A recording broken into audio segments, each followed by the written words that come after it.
All right, so how can we raise an entire generation of emotionally apathetic men? You mean like men who have no interest in identifying or expressing their feelings or needs? I must be at the wrong meeting. Why would we do that? I think we need to start them when they're young.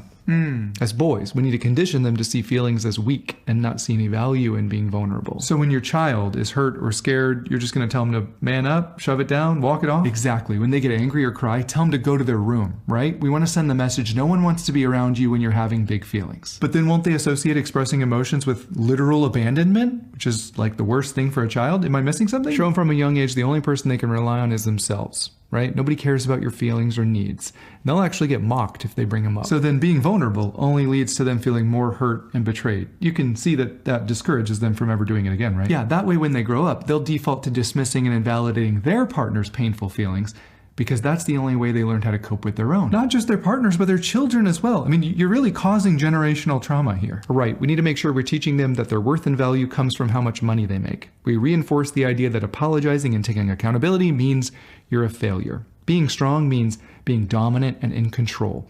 That's what being a man is. The feeling stuff is for the girls. But if he's cut off and detached from his own emotions and inner world, doesn't that mean that he won't really be able to connect with other important people in his life as well? Yeah, that's kind of the point. Okay. Yeah, this is a terrible plan. You're not protecting them from feelings. You're sabotaging their future connections. I gotta go hug my son and tell him I'm proud of him.